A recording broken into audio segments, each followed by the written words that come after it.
Assalamualaikum warahmatullahi wabarakatuh. Jumpa lagi di Jagat Lelembut. Tentunya masih bersama saya Bobby yang akan menceritakan sebuah kisah misteri. Apa kabar teman-teman semua? Semoga kalian sehat selalu, panjang umur, bahagia selalu, dan sukses selalu. Pada kesempatan kali ini, saya akan menceritakan sebuah kisah nyata yang ditulis oleh JL Story dengan judul Jasadku Ditemukan Tanpa Busana. Buat teman-teman yang baru bergabung di channel ini, silahkan klik dulu tombol subscribe dan tombol loncengnya agar kalian tidak ketinggalan cerita terbaru dari kami. Dan tidak usah lama-lama, bagaimana kengerian kisah ini? Kita langsung saja menuju ke ceritanya. Jasadku Ditemukan Tanpa Busana.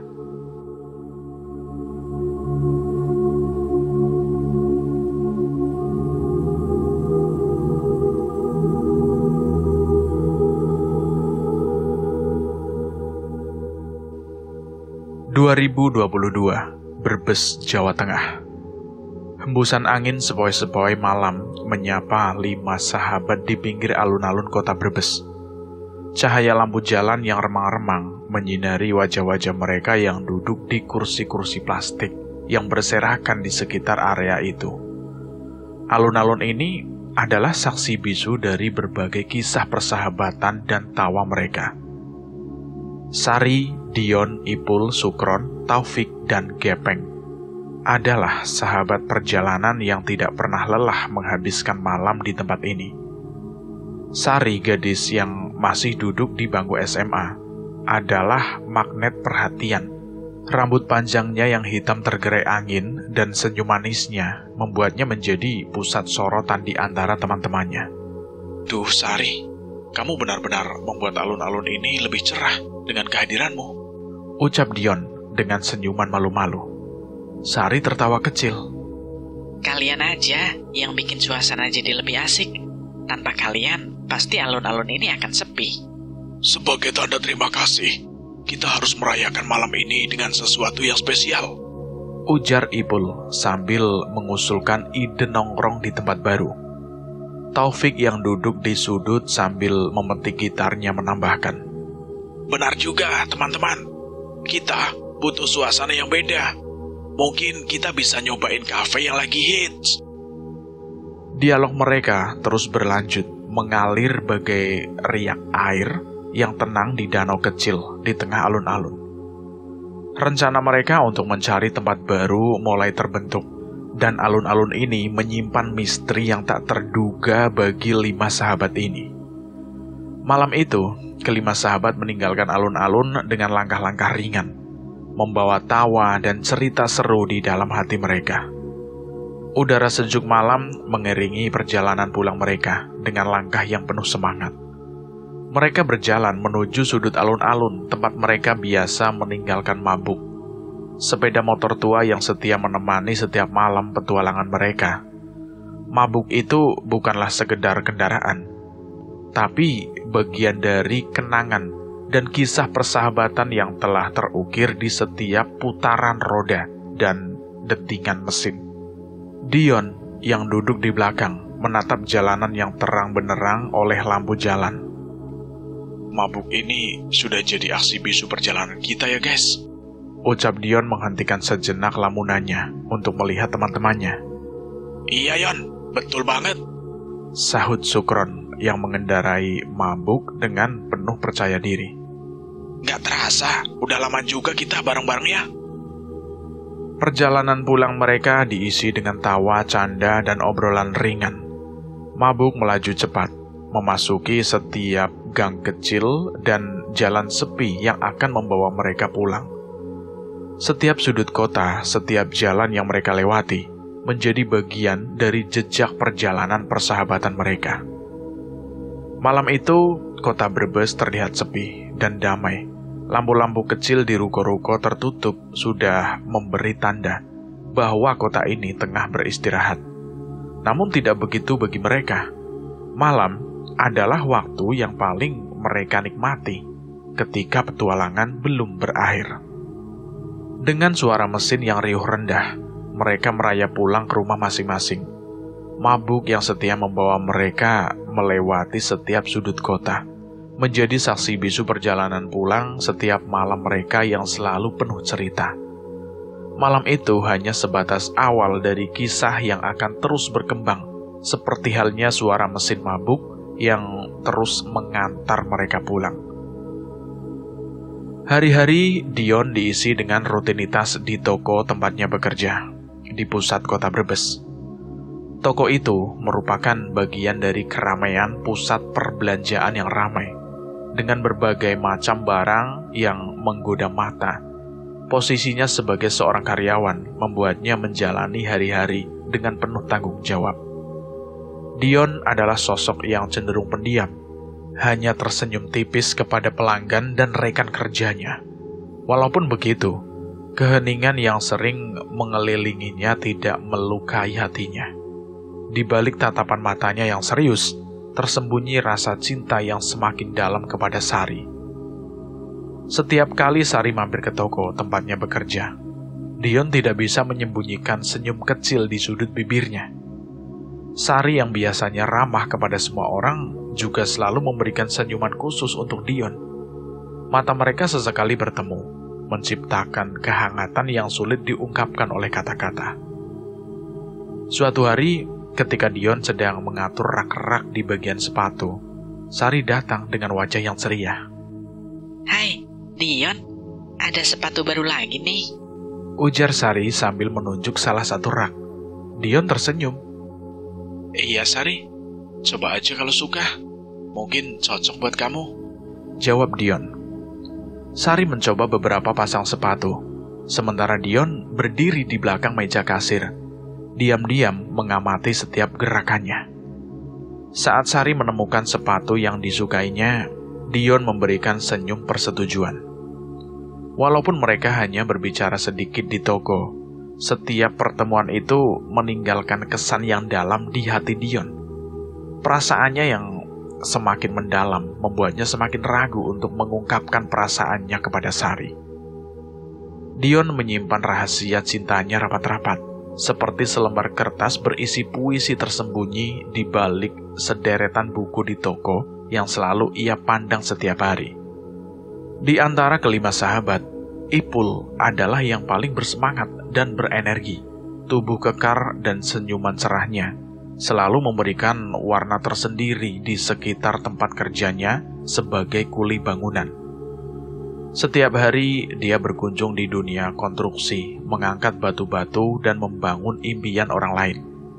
Pagi-pagi buta sebelum matahari mulai bersinar, Ipul sudah memakai rompi oranye dan helm pengaman. Bersama dengan rekan-rekannya, dia memulai hari dengan penuh semangat. Meskipun pekerjaan sebagai kuli bangunan, ia tidak pernah mudah. Ipul selalu tampil dengan senyuman di wajahnya. Selamat pagi kawan-kawan. Hari ini kita akan membangun sesuatu yang luar biasa. Seru Ipul sambil mengangkat palu dengan semangat tinggi.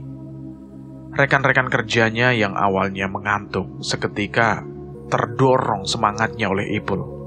Setiap kali ada momen sulit atau lelah, Ipul selalu menjadi pelipur hati.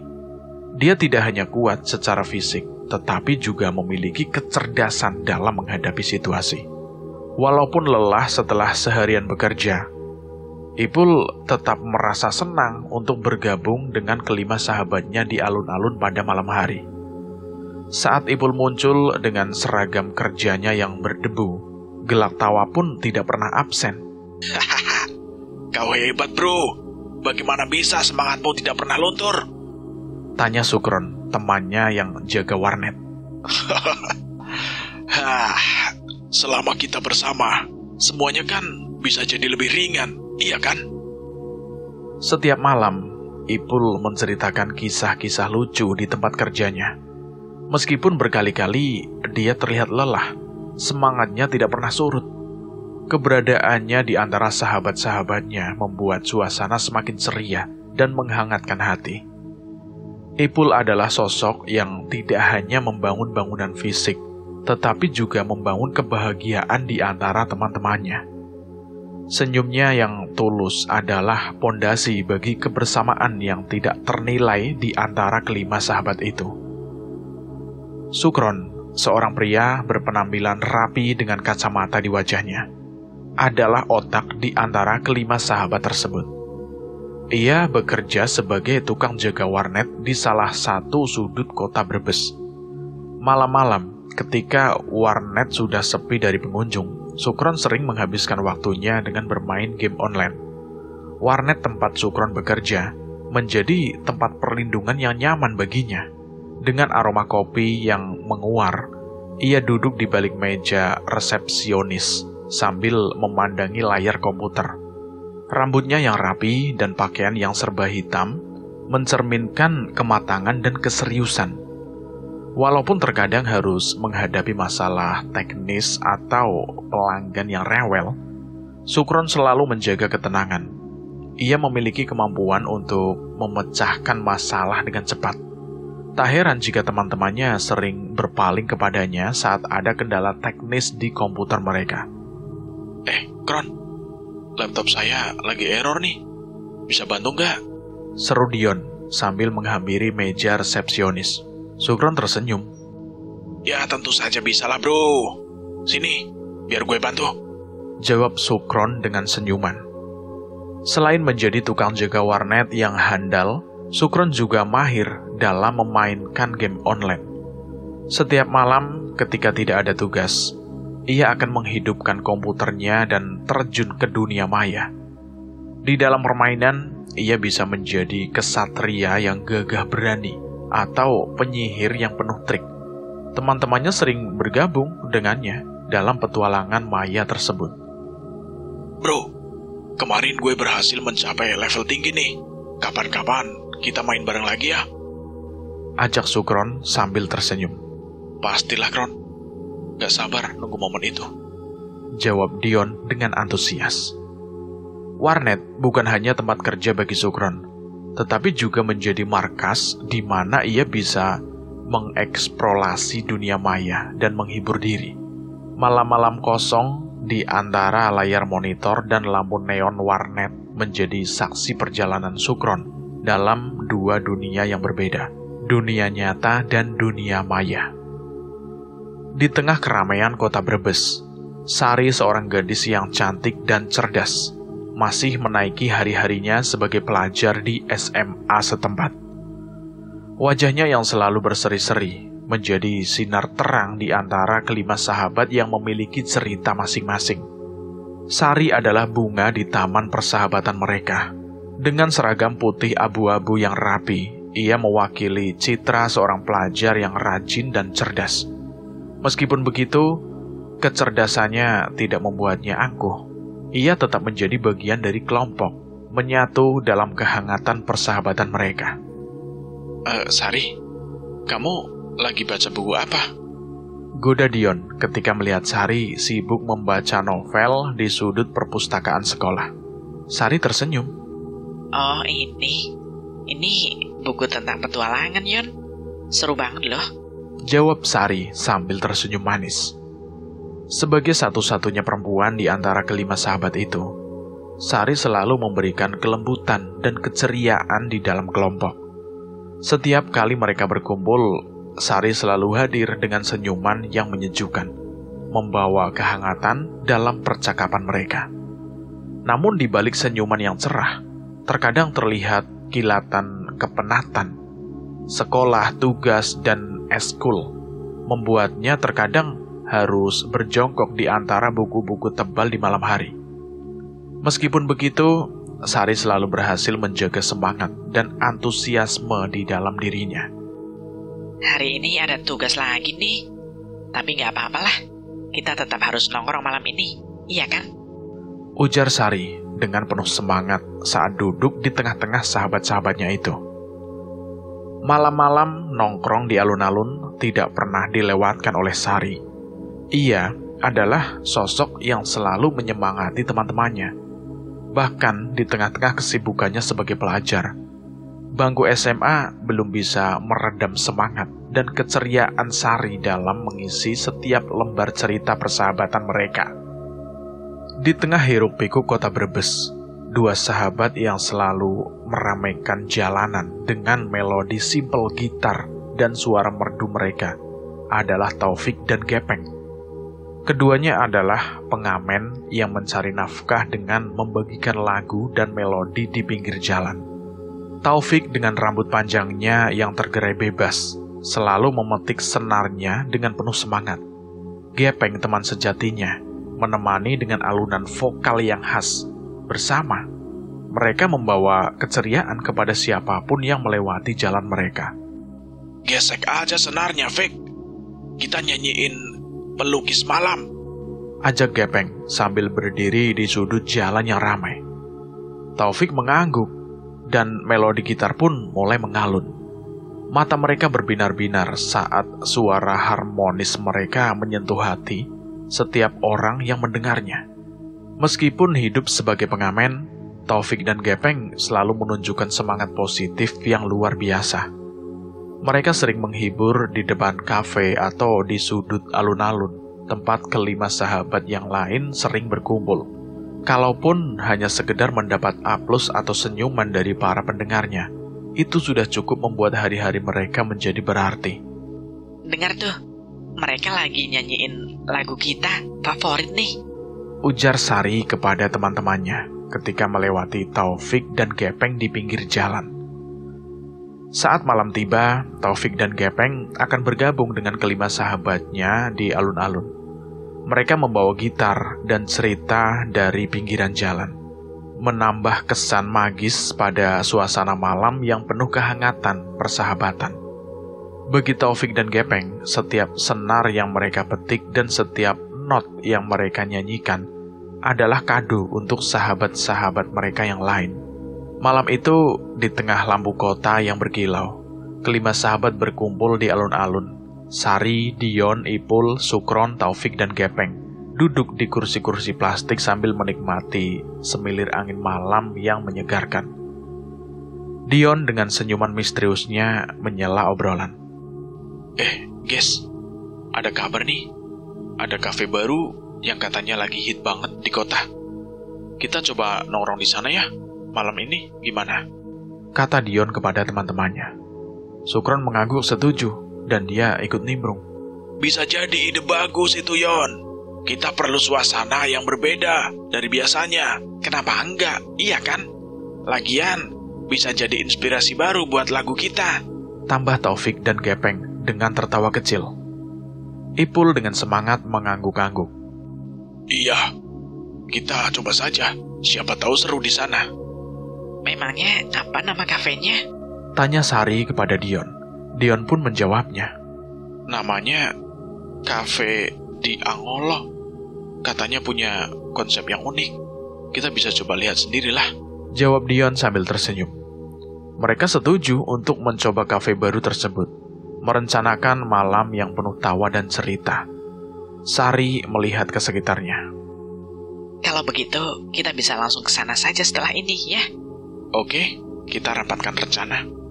Mereka pun berkumpul lebih erat, membahas rencana untuk malam itu. Tawa dan obrolan mereka menciptakan kehangatan di tengah malam yang semakin larut. Sukron memberikan saran. Bagaimana kalau kita pesan makanan yang berbeda dan saling mencoba? Kita bisa sharing kan? Ya, setuju. Kita bisa nyobain banyak menu sekaligus. Seru Gepeng dengan antusias. Sambil memetik gitarnya, Taufik menambahkan. Dan mungkin nanti kita bisa nyanyiin lagu-lagu kita di sana. Siapa tahu bisa bikin suasana makin seru. Kata Taufik sambil memainkan gitar. Malam itu menjadi penuh dengan rencana dan harapan. Sementara kafe baru yang sedang hit itu menunggu untuk menjadi saksi dan cerita persahabatan mereka. Suasana malam semakin larut ketika kelima sahabat itu meninggalkan kafe di Angolo. Mereka pulang ke rumah masing-masing dengan senyuman di wajah dan cerita malam yang masih terus bergema di telinga mereka. Meskipun mereka tidak menyadari, malam itu adalah awal dari peristiwa yang akan mengubah hidup mereka selamanya. Di tengah perjalanan pulang, Ipul berkata sambil menepuk pundak Dion. Yon, malam pun semakin seru berkat ide kamu. kafe itu memang oke. Ya ini kan kamu, Pul, yang saranin kafe. Aku cuma menyampaikan informasi saja. Jawab Dion pada Iful. Sari tersenyum melihat obrolan mereka. Ini benar-benar malam yang menyenangkan. Kita harus sering-sering begini. Iya, kita bisa bikin tradisi nongkrong di kafe setiap bulan. Sukron menimbali. Gepeng dan Taufik mengangguk setuju. Ayo, kita bikin lagu tentang malam ini, guys, kata Taufik. Namun, ketika mereka tiba di persimpangan menuju rumah masing-masing, keceriaan mereka sedikit reda. Setiap langkah yang diambil menuju rumah membawa mereka pada kenyataan sehari-hari yang harus dihadapi. Dion yang biasanya pemalu, terus teringat senyuman Sari di kafe. Aku harus berani, kata Dion dalam hati. Sementara itu, Ipul yang biasanya keras kepala merenung. Mungkin aku perlu lebih serius dalam pekerjaanku. Sukron yang selalu penuh ide mulai berpikir tentang rencana-rencana masa depan. Mungkin kita bisa bikin sesuatu bersama ya. Taufik dan Gepeng yang selalu berdua dalam lagu dan seni saling pandang dia. Mereka merencanakan untuk membuat lagu tentang malam itu. Tidak tahu bahwa itu akan menjadi kenangan yang terakhir bersama kelima sahabat. Di rumah masing-masing, mereka merenung tentang malam itu. Meskipun tanpa mereka sadari, nasib mereka sudah mulai diatur oleh keputusan-keputusan kecil yang diambil di kafe itu. Malam yang menyenangkan ternyata membawa perubahan besar yang tak terduga. Seiring berjalannya waktu, perasaan Dion terhadap Sari semakin mendalam. Setiap senyumnya, setiap kata-katanya, semuanya telah menjadi bagian dari dunianya yang tidak tergantikan. Malam setelah malam, ketika mereka berkumpul, rasa itu semakin sulit disembunyikan. Pada suatu malam, di bawah langit bintang yang bersahaja, Dion memutuskan untuk mengungkapkan perasaannya. Mereka duduk bersama di pinggir alun-alun di tempat mereka biasa nongkrong. Dion menarik nafas dalam-dalam, mencari keberanian yang selama ini terpendam. Sari? Panggilnya dengan suara yang bergetar sedikit. Sari yang tengah menikmati angin malam menoleh padanya dengan senyum ramah. Iya, Yon. Ada apa? Dion menggigit bibirnya, mencoba menyusun kata-kata dengan hati-hati. Gini, Sari. Aku punya perasaan lebih dari sekedar persahabatan terhadap kamu. Aku suka sama kamu, Sari. Sari membulatkan matanya, terkejut dengan pengakuan Dion. Sejenak, suasana hening, menggantikan riuh tawa malam itu. Beberapa detik terasa seperti berjam-jam. Dion, aku sangat menghargai perasaanmu. Tapi kita sudah berteman begitu lama, dan aku takut hal ini akan merusak persahabatan kita. Ujar Sari dengan suara lembut. Dion menundukkan kepala, merasakan kekecewaan yang mendalam. Namun, Sari segera menambahkan. Tapi, itu tidak berarti kita tidak bisa tetap menjadi sahabat, kan? Aku ingin kita tetap seperti ini, Dion. Ujar Sari lagi. Dion menoleh, dan di matanya terpancar rasa lega. Meski tidak seperti yang diharapkannya, dia merasa berat di hati sekaligus merasa lega. Mereka berdua kembali tertawa dan bercanda seperti biasa. Tetapi malam itu membawa perubahan dalam dinamika persahabatan mereka. Sejak malam itu, Dion belajar menerima bahwa tidak semua cerita cinta memiliki akhir yang sempurna. Tetapi persahabatan mereka tetap kokoh. Meski terkadang cinta memang menyakitkan, namun takdir telah menuliskan bahwa dalam setiap penolakan masih ada tempat untuk sebuah kebersamaan yang berharga. Minggu berlalu sejak pengakuan perasaan Dion yang sebelumnya. Meski Sari berusaha menjaga keadaan tetap normal, tapi sebuah ketegangan terasa di udara setiap kali Dion berada di dekatnya. Dion dengan tekad yang tak surut memutuskan untuk mengungkapkan perasaannya sekali lagi pada malam yang gelap dan sepi di pinggir alun-alun yang familiar. Dion berkata dengan suara serak, Sari, aku tahu kita sudah membicarakannya sebelumnya. Tapi aku merasa ini penting. Aku ingin tahu, apakah perasaanku padamu bisa memiliki tempat di hatimu? Sari memandang Dion dengan tatapan penuh kebijaksanaan. Dion, kamu tahu betapa aku menghargai persahabatan kita. Tapi aku tetap pada pendirianku. Aku ingin kita tetap menjadi sahabat, tanpa ada beban yang bisa mengganggu hubungan kita, kata Sari dengan penuh bijaksana. Dion mengangguk, meskipun ekspresinya mencerminkan kekecewaan yang mendalam. Aku mengerti, Sari. Aku tidak ingin membuat kamu tidak nyaman. Tapi jika kapan-kapan perasaanmu berubah, tolong katakan padaku ya. Terima kasih, Dion. Aku harap kita tetap bisa seperti ini selamanya, ucap Sari dengan senyuman lembut. Meski hati Dion terasa hancur, dia mencoba tersenyum balas. Keduanya duduk di pinggir alun-alun, tetap bersama dalam keheningan yang nyaman. Namun perasaan cinta yang tidak terbalas membayangi hati Dion. Malam itu membuktikan bahwa meskipun cinta bisa menyakitkan, namun Sari tetap menjadi sosok yang istimewa dalam kehidupannya.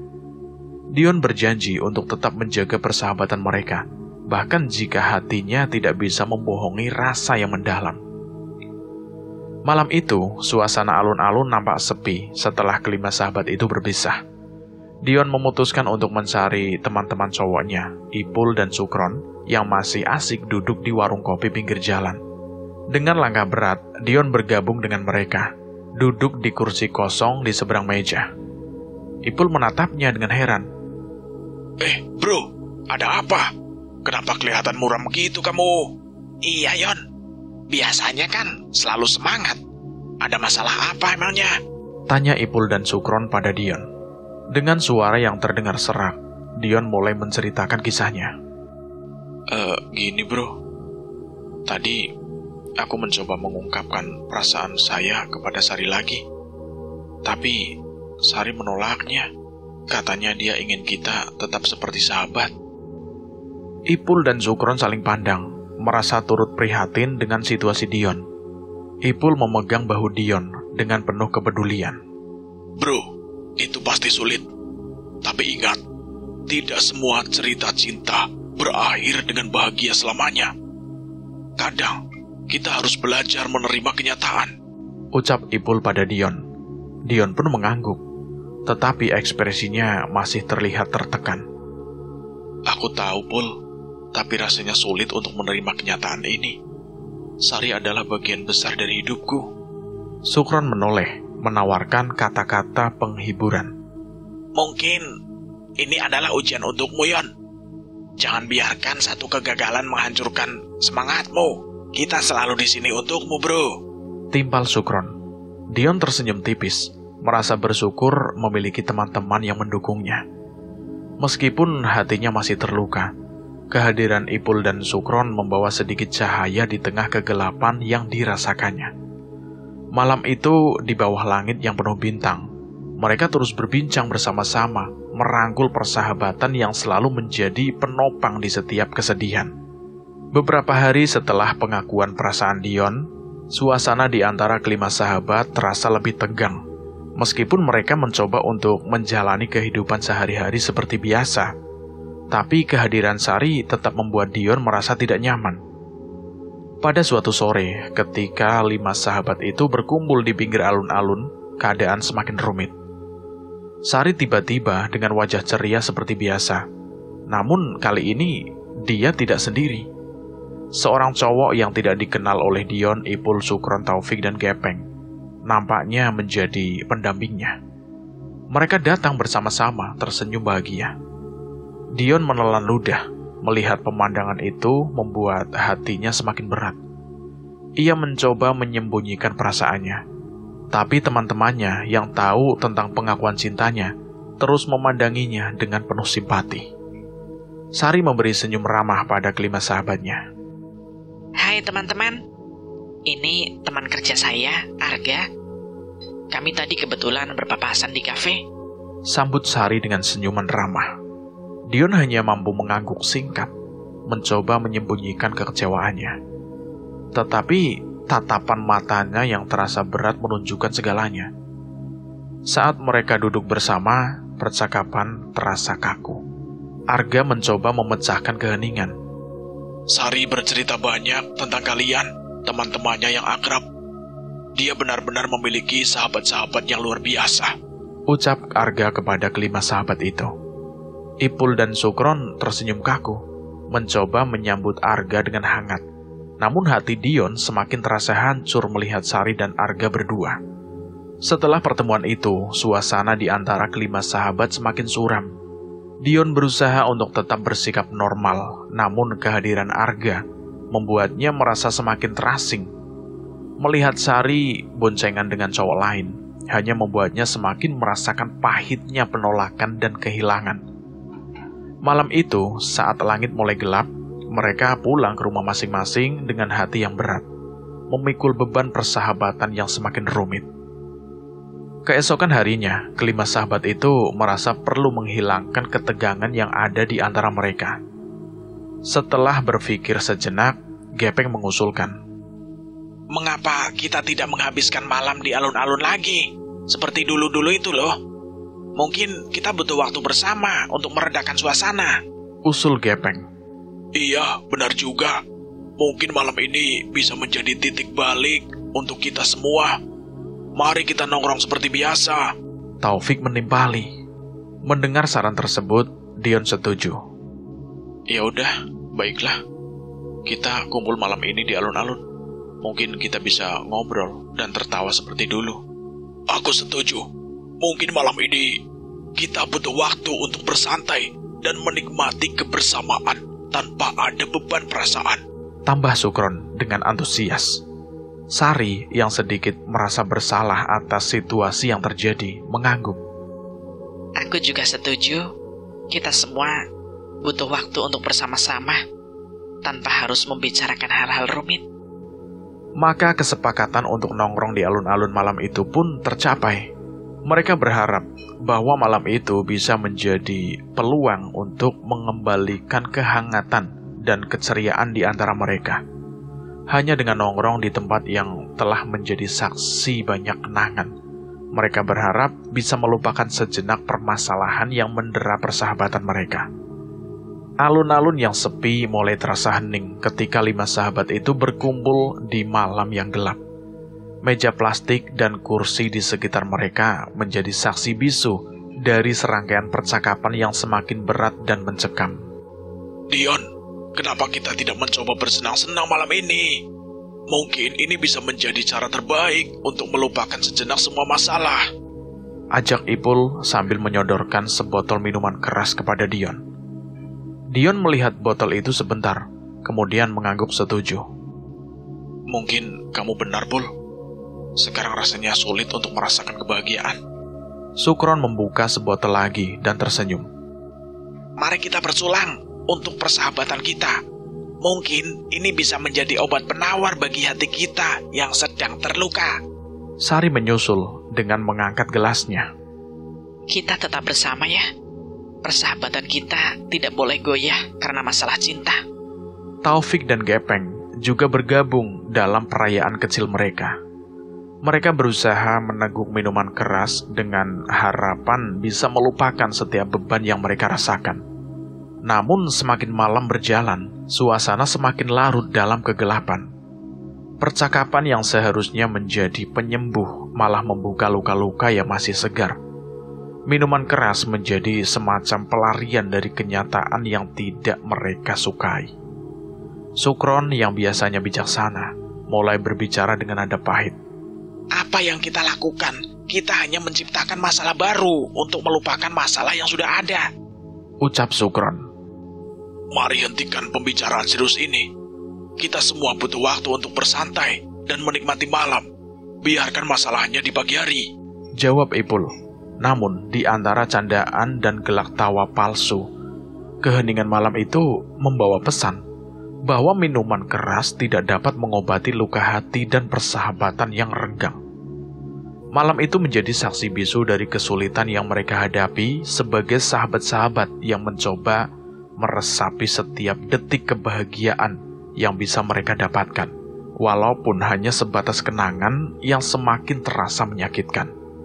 Waktu terus berjalan tanpa ampun, dan saat kelima sahabat itu merasa bahwa malam telah mencapai puncaknya, mereka pun memutuskan untuk pulang. Alun-alun yang sepi dan sunyi menyaksikan langkah-langkah mereka yang berat, seperti beban yang dipikul oleh setiap langkah mereka pulang. Malam telah berganti menjadi gelap, hanya dihiasi oleh cahaya temaram lampu jalan di keheningan malam. Langkah mereka terdengar khas, terhenti, dan sesekali terhuyung-huyung. Masing-masing dari mereka membawa beban yang berat, entah itu perasaan cinta yang tak terbalas, ketegangan di antara persahabatan, atau efek mabuk minuman keras yang mereka konsumsi. Sukron yang sehari-hari berkecimpung di dunia warnet memandang langit malam dengan ekspresi cemas. Taufik dan Gepeng yang selalu ceria sebagai pengamen jalanan terdiam, seolah tidak tahu harus berkata apa. Ipul, si kuli bangunan, melangkah dengan langkah yang berat, membayangkan pekerjaan yang menanti esok hari. Sari dengan senyumnya yang biasanya cerah, kini terlihat pudar di bawah sinar lampu jalan. Dion yang sepanjang malam mencoba menyembunyikan rasa kekecewaannya, merenung sendiri. Dia melangkah tanpa tujuan, seolah-olah berjalan di antara bayang-bayang yang tak kunjung sirna. Malam itu di bawah langit yang gelap, mereka meninggalkan alun-alun yang sepi membawa pulang dengan keheningan dan kekosongan hati masing-masing. Di dalam kegelapan, langkah-langkah mereka semakin meredah, menyatu dengan desir angin malam. Alun-alun yang sepi dan sunyi melihat mereka pergi, sementara malam mencatat kisah kesedihan dan kehilangan yang masih membayangi persahabatan mereka. Seiring waktu berlalu, kelima sahabat itu merasa perlu untuk menjauh sejenak dari rutinitas dan masalah yang menyelimuti persahabatan mereka. Suatu hari, di tengah percakapan yang cenderung hampa, Taufik mencetuskan ide yang mungkin bisa menjadi penyegar semangat. Taufik yang sedang memetik gitarnya dengan lincah tersenyum pada yang lain. Guys, kenapa kita tidak mencoba nongkrong di pinggir pantai saja? Tempat yang jarang kita kunjungi. Mungkin bisa membawa semangat baru buat kita semua, kata Taufik. Sari yang sedang memutar sebatang rambut di jari-jarinya mengangkat kepalanya. Pinggir pantai. Itu ide yang bagus. Kita bisa menikmati angin laut dan deburan ombak. Wah, bagus juga itu. Bisa jadi obat mujarab nih. Menghibur hati yang lagi galau. Ipul menambahkan. Sukron pun tertawa. Benar juga. Kita butuh perubahan suasana. Dan selama ini kita jarang sekali ke pinggir pantai bersama-sama, iya kan? Kata Sukron dengan semangat. Dion yang masih terdiam sejenak beberapa hari terakhir, akhirnya mengangkat kepala. Mungkin ini bisa menjadi peluang kita untuk bersenang-senang dan melupakan sejenak semua masalah. Iya bro, kita buat malam itu spesial. Bawa gitar. Taufik, kita bisa nyanyi-nyanyi di sana, iya kan? Kata Gepeng menyemangatinya. Taufik menyetujui sambil mengangkat ibu jarinya. Oke, deal. Mari kita rencanakan dengan baik. Siapa tahu malam itu bisa menjadi awal dari kebahagiaan baru bagi kita semua. Oke, bro? Malam itu mereka sibuk merencanakan petualangan ke pinggir pantai. Di antara tawa, obrolan, dan persiapan, kelima sahabat itu berharap bahwa petualangan baru ini akan membawa keceriaan dan kehangatan yang telah lama mereka rindukan. Malam itu, tepi pantai menjadi saksi bisu dari persahabatan yang berusaha menemukan kembali kehangatan di tengah ombak yang bergulung. Pasir lembut dan bintang-bintang di langit menjadi saksi atas obrolan dan candaan yang saling menghibur. Taufik yang duduk di antara pasir pantai memetik gitarnya dengan cerdik. Bagaimana kalau kita mulai malam ini dengan lagu kita sendiri? Gepeng pun menyetujui sambil mengetuk-ngetukkan irama dengan cakaran kerang. Iya, kita bisa ciptakan lagu tentang persahabatan kita, kata Gepeng. Sari pun tertawa mendengar ucapan mereka. Lagu persahabatan? Mengapa tidak? Itu bisa menjadi kenang-kenangan indah, jawab Sari sambil tertawa.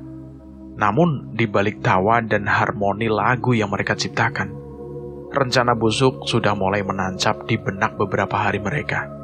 Dion dan teman-teman cowoknya tanpa disadari mulai memikirkan tentang cara untuk membuat malam itu berkesan secara berbeda. Sukron sambil memperhatikan Sari yang tertawa-tawa, berbisik pada Dion. Bagaimana kalau kita menyusun rencana kejutan untuk Sari malam ini? Dion mengangguk, wajahnya terlihat penuh pikiran. Kita bisa membuat malam ini menjadi malam yang tidak terlupakan bagi Sari. Dan mungkin itu bisa menjadi cara untuk mengubah segalanya. Rencana busuk pun mulai terjalin di antara mereka. Di tengah tawa dan lagu yang terus mengalun di pantai, malam yang seharusnya menjadi momen kebersamaan dan keceriaan, kini menjadi awal dari rencana yang bisa mengubah arah persahabatan mereka.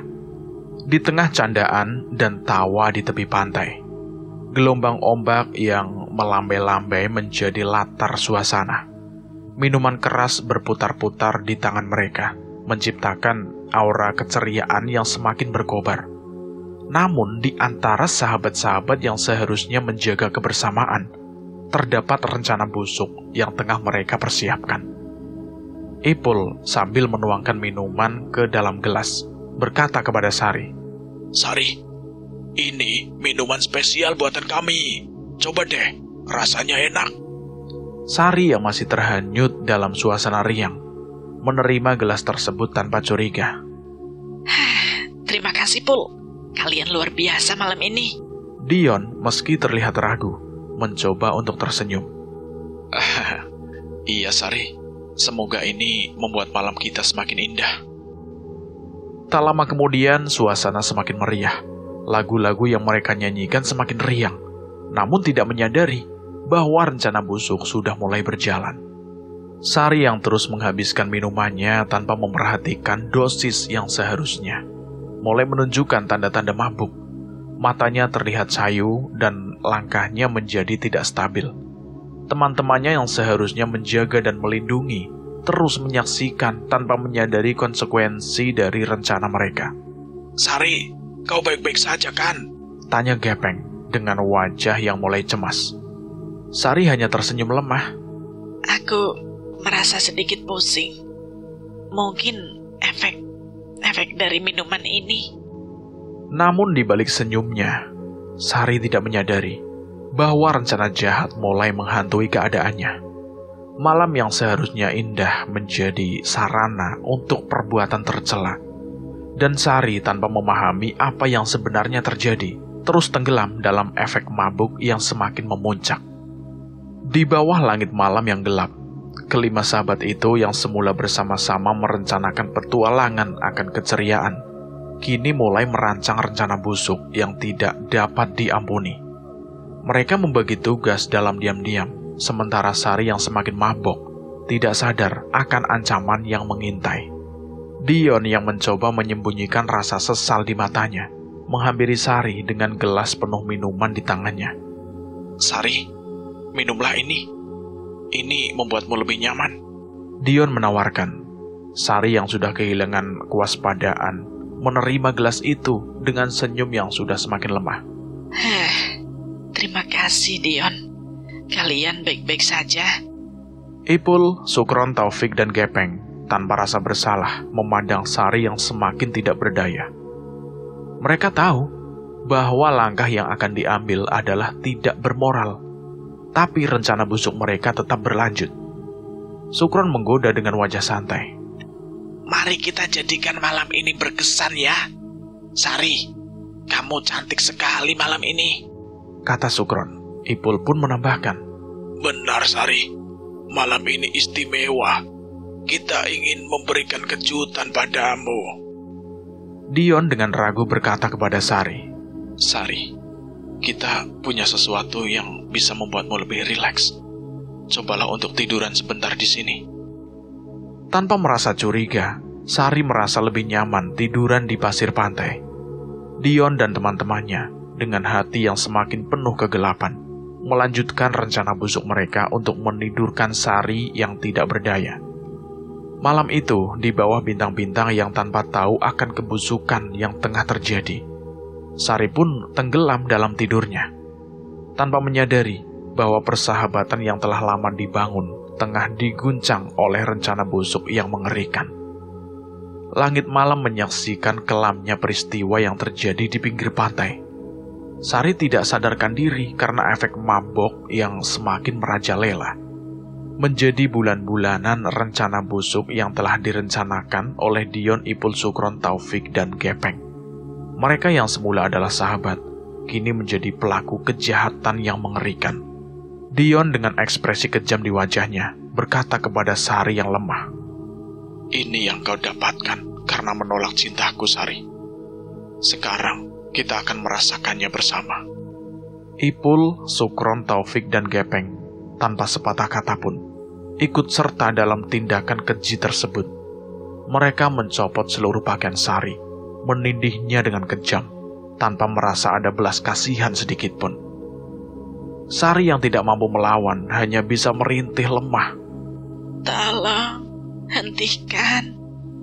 Tolong, hentikan.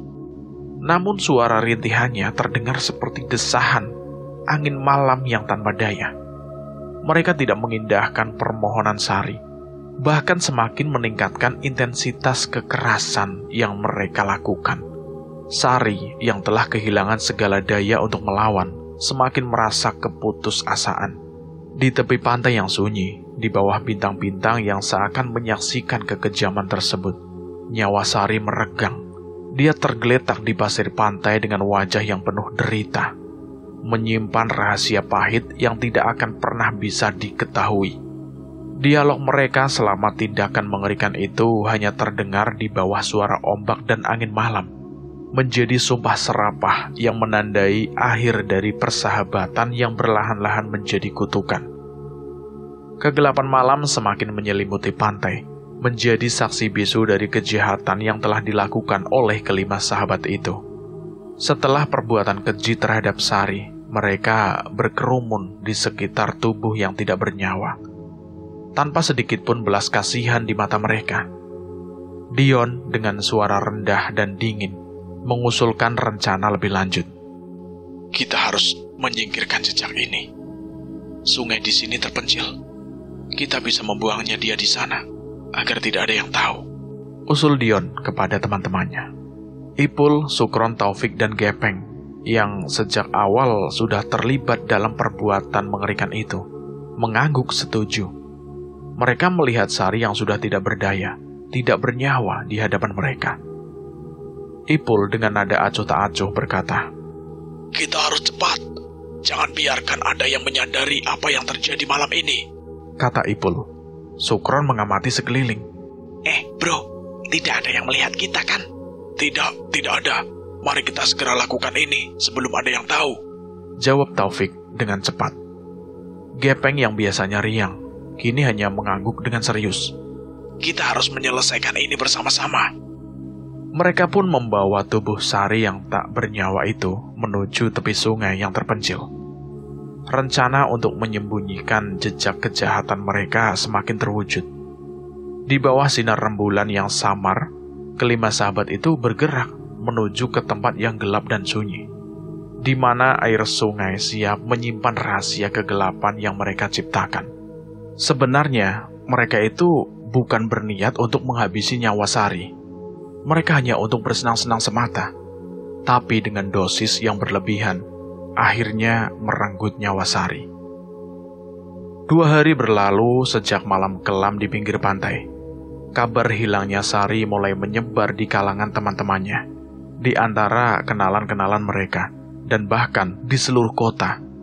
Kegelapan merayap di antara keempat sahabat itu, seiring rasa bersalah dan penyesalan yang semakin membebani hati mereka. Dion yang sejak awal terlibat dalam rencana keji tersebut, mulai merasa tekanan batin dan tidak terlukiskan. Dalam percakapan gelap di antara mereka, dia mencoba menyembunyikan kecemasan. Apa yang harus kita lakukan sekarang? Kabar kehilangan Sari semakin meluas. Ipul, yang awalnya tampil acuh tak acuh, kini tidak bisa menyembunyikan rasa bersalah. Kita harus tetap tenang dan tidak menunjukkan kepanikan. Tidak ada yang akan mencurigai kita jika kita bersikap seolah-olah tidak tahu apa-apa. Sukron, yang sering menjadi orang bijak di antara mereka, berkata dengan serius, Ini akan menjadi ujian bagi persahabatan kita. Kita harus tetap bersama dan menjaga rahasia ini. Taufik dan Gepeng yang selalu riang, kini terlihat muram. Gepeng berkomentar dengan nada serius. Apa yang kita lakukan benar-benar gila. Bagaimana kita bisa membawa diri kita ke dalam masalah seperti ini? Kata Gepeng. Taufik menanggapi. Kita harus tahu apa yang kita lakukan. Sekarang kita harus mengatasi konsekuensinya bersama-sama. Dalam keheningan malam yang gelap, di bawah beban rahasia kelam yang mereka bawa, keempat sahabat itu merasa bahwa setiap langkah mereka diawasi oleh bayangan kegelapan yang semakin membesar. Kabar hilangnya Sari menjadi bayang-bayang hitam yang menghantuinya, menuntut bertanggung jawab atas tindakan keji yang mereka lakukan. 2 hari berlalu sejak kabar hilangnya Sari, bergulir di seluruh kota. Kegelapan semakin merajalela di antara keempat sahabat itu. Ketika tiba-tiba kota itu dihantui oleh berita yang mengejutkan. Sebuah berita yang mengguncang hati setiap orang tiba-tiba menjadi sorotan utama. Mayat tanpa busana ditemukan mengambang di sungai. Kabar ini segera menyebar seperti api di tengah kota. Dan tidak butuh waktu lama bagi orang-orang untuk menyadari bahwa mayat yang ditemukan itu adalah Sari, gadis yang selama ini menjadi pusat perhatian di antara kelima sahabat itu. Warga kota terguncang, kegelapan yang menyelimuti kelima sahabat itu semakin dalam. Karena mereka menyadari bahwa rahasia gelap mereka telah terungkap. Dalam keterkejutan dan kebingungan, Dion, Ipul, Sukron, Taufik, dan Gepeng kini mendapatkan pada konsekuensi dari perbuatan keji yang mereka lakukan. Berita tersebut menarik perhatian pihak berwenang, dan investigasi segera dimulai untuk mengungkap kebenaran di balik kematian Sari. Masyarakat dan media mengecam tindakan keji yang dilakukan oleh kelima sahabat itu, dan ketidakpercayaan mulai tumbuh di kalangan mereka yang dulu dianggap sebagai teman. Sementara di antara keempat sahabat itu, tekanan dan ketakutan semakin membesar. Mereka menyadari bahwa tidak ada tempat untuk bersembunyi dari kebenaran yang terang-terangan menghantui mereka. Polisi segera memulai penyelidikan intensif. Mereka telah menemukan mayat tanpa busana, yaitu Sari, di sungai. Keheningan kota digantikan oleh kegiatan penyelidikan yang sibuk di sekitar tempat kejadian perkara. Di balik layar-layar kuning polisi, keempat sahabat itu mulai merasakan tekanan yang semakin memuncak. Seorang kepala polisi yang bernama Santoso, seorang polisi, inspektur yang bernama Santoso, yang memimpin penyelidikan, mengumpulkan keempat sahabat itu untuk dimintai keterangan. Di ruang interogasi yang dingin, mereka duduk di hadapan meja dengan tatapan serius dari pihak berwajib. Pak Santoso menatap mereka satu persatu. Kami memiliki bukti dan kesaksian yang mengarah pada kalian. Kami akan menemukan kebenaran dan tidak ada tempat untuk bersembunyi, kata polisi yang bernama Santoso itu. Dion yang wajahnya pucat mencoba menyangkal. Kami tidak tahu apa-apa tentang ini, Pak. Sari adalah teman kami. Mengapa kami akan melukai dia? Ipul menambahkan dengan suara bergetar. Kami sama sekali tidak terlibat dalam hal ini, Pak. Kami tidak bisa melakukan sesuatu seperti itu terhadap teman kami sendiri, kata Ipul. Namun Pak Santoso memperlihatkan bukti-bukti yang menyakitkan. Dia memperlihatkan bukti sampel sperma milik mereka berempat. Kami memiliki bukti forensik yang menunjukkan keterlibatan kalian. saatnya untuk bicara sebelum kebenaran itu sendiri menghukum kalian. Sukron, Taufik, dan Gepeng saling bertatapan, menggambarkan kecemasan yang mendalam. Pak Santoso melanjutkan, waktu kalian untuk bertutur jujur, kami akan menemukan kebenaran, apapun yang terjadi. Di dalam ruangan yang tegang, keempat sahabat itu harus memilih antara membuka rahasia gelap yang selama ini mereka sembunyikan, atau menghadapi konsekuensi dari perbuatan keji yang mereka lakukan. Pak Santoso berhasil mengumpulkan cukup bukti untuk menangkap keempat sahabat itu. Dalam persidangan yang berlangsung dengan serius, mereka dituduh melakukan kejahatan yang mengerikan terhadap Sari. Di hadapan hakim, kelima sahabat itu mengalami saat-saat tegang yang tidak terlupakan. Hakim dengan suara tegas mengumumkan keputusan. Dion, Ipul, Sukron, Taufik, dan Gepeng. Berdasarkan bukti-bukti yang telah diajukan, kalian dianggap bersalah atas pembunuhan dan tindakan keji terhadap Sari. Kalian semua dihukum 20 tahun penjara. Begitulah kira-kira yang diucapkan oleh hakim ketua. Dion dengan wajah yang kosong mencoba menatap mata hakim. Ipul, Sukron, Taufik, dan Gepeng merasakan beban kesalahan yang begitu berat di pundak mereka. Seakan-akan dunia ini tiba-tiba runtuh di depan mata mereka. Hakim melanjutkan, kalian telah merusak persahabatan, kepercayaan, dan kehidupan seorang gadis yang tidak bersalah. Hukuman ini menjadi bentuk pertanggungjawaban kalian terhadap perbuatan mengerikan yang kalian lakukan. Penjara pintu besi pun menghujam, mengakhiri kebebasan keempat sahabat itu. Mereka dihadapkan pada dunia yang sangat berbeda, di dalam sel penjara yang gelap dan sunyi. Selama 20 tahun ke depan, Dion, Ipul, Sukron, dan Taufik harus merasakan dampak dari pilihan yang mereka buat. Penyesalan dan beban kesalahan akan menyertai setiap hari, mengingatkan mereka pada tragedi gelap yang pernah melibatkan persahabatan yang dulunya begitu erat. Di dunia luar kota Brebes juga merasakan dampak dari peristiwa itu. Kepercayaan dan keamanan di antara penduduk terguncang. Alun-alun yang dulu menjadi saksi kebersamaan mereka, kini menyimpan kenangan pahit yang tidak bisa terlupakan. Sari yang nyawanya dipertaruhkan dalam malam kelam itu menjadi lambang tragedi yang diakibatkan oleh persahabatan yang hancur oleh godaan alkohol. Kisahnya menjadi peringatan tentang betapa berbahayanya minuman keras ketika dihirup dalam dosis yang tidak tepat, dan betapa rapuhnya persahabatan ketika dihadapkan pada pilihan keliru. Kehancuran persahabatan itu meruntuhkan banyak hal, mengingatkan kita bahwa tindakan kita memiliki konsekuensi. Seluruh kota dan keluarga-keluarga terlibat menjadi saksi bisu atas tragedi yang melibatkan kelima sahabat itu. Sebuah cerita yang menyisakan rasa penyesalan dan kekosongan, menjadi pelajaran bahwa persahabatan adalah anugerah yang harus dijaga dengan baik. Melalui kisah ini, kita diingatkan akan pentingnya keputusan yang bijak dan dampaknya terhadap kehidupan kita sendiri dan orang-orang di sekitar kita. Cerita ini selesai sampai di sini. Bagaimana menurut teman-teman semua tentang cerita ini? Silahkan tulis di kolom komentar.